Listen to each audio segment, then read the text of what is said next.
Mungkin saya boleh berbangga juga. Saya paling senior kali ya. Mungkin pasti ada yang lebih senior dari saya. Saya udah 70.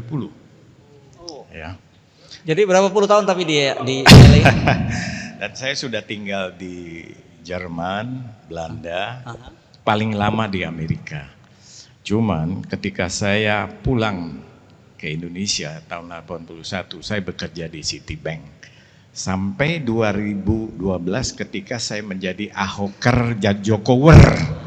Suatu langkah hidup yang sangat saya menyesalkan. Jadi kalau mau cerita, Sepil sedikit ya, jangan salah. Dan ini penting, ini kadrun cabang apa? Kristen cabang Katolik Anda ini sebenarnya. Kristen. Kadrun cabang Kristen, Bung John. Jadi sebenarnya banyak yang saya ingin sampaikan. Tapi ingin saya kemukakan satu hal yang menurut persepsi daripada diaspora adalah kurangnya persatuan orang Islam. Mohon maaf ya, mohon maaf. Saya bukan bermaksud sara. Kalau kita lihat pejuang-pejuang Islam ini seperti sapu lidi jalan sendiri-sendiri. Tidak pernah terikat di dalam satu kesatuan. Seperti orang Palestina di Amerika, orang Yahudi di Amerika, ya, orang Katolik di Amerika.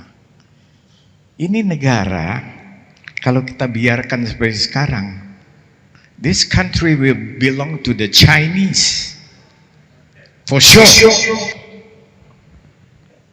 It's a matter of time, tinggal waktu. Kalau kita lihat pola pemerintahan, tata kelola yang kata orang Amerika, you have a terrible government violating the governance. Itu kira-kira kata orang Amerika. Betapa urakannya cara orang Indonesia mengelola negara ini. Ini negara sejak tahun 2014 bukannya bertambah maju. Apa yang terjadi? Suatu perkosaan tata kelola pemerintahan yang gila-gilaan. Saya rasa kalian juga sudah tahu, kita semua di luar negeri tiap hari berdoa, ya, berharap supaya ada satu perubahan. Terus terang saya 2014 milih Jokowi, 2019 saya jadi relawannya Pak Prabowo. 2024 saya sempat menjadi relawannya Pak Anies. Kok sempat? Sempat. Masih kalau Oh. dalam pola konsep berpikir saya melihat Anies Baswedan ini one of the few leaders yang bisa kita harapkan. Oh, ini ya, teman saya baru lihat nih. Pak Edi. Jadi balik ke laptop. Saya ingin melihat sebagai diaspora supaya negara kita ini jangan sampai dikuasai asing. Ya. Kita tahu semua resourcesnya sudah menjadi bukan milik orang Indonesia sesuai dengan undang-undang yang diamanatkan. Tambang segala macam itu sudah hancur lebur dikuasai orang-orang asing. Pergi saja ke, nggak usah jauh-jauh, ke Morowali, ke PIK, itu sudah seperti di luar negeri. Ya, itu nggak apa-apa sebenarnya. Cuman kita berbicara secara komprehensif harusnya, ya, orang-orang Indonesia ini mawas diri. Makanya kami diaspora, ya, dengan upaya Pak Tata CS, kita ingin diaspora membantu juga, Pak, betul kan? Nah, saya sangat berharap FTA ini menjadi sparring partner pemerintahan yang berkuasa sekarang. Mungkin sebagai oposisi yang tidak terstruktur. Tidak apa-apa.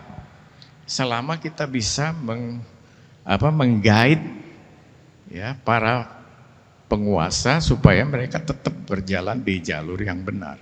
Jangan memperkosa public governance yang selama ini kita lihat dari 2014 itu kejadian.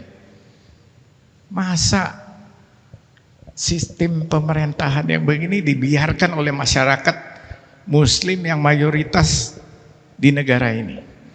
Nah, itu kira-kira yang saya ingin sampaikan. Semoga kita bersatu padu sesuai dengan ini tagline-nya hari ini, terutama juga kesadaran para diaspora, Pak. Saya sangat kagum upaya Pak Tata selama ini supaya bisa menggalang pemikiran-pemikiran diaspora tersebut. Saya usul kalau bisa kita undang para diaspora datang ke Indonesia, kita adakan satu yang sudah dirintis selama ini, ada konferensi diaspora kalau nggak salah, kira-kira begitu. Terima kasih.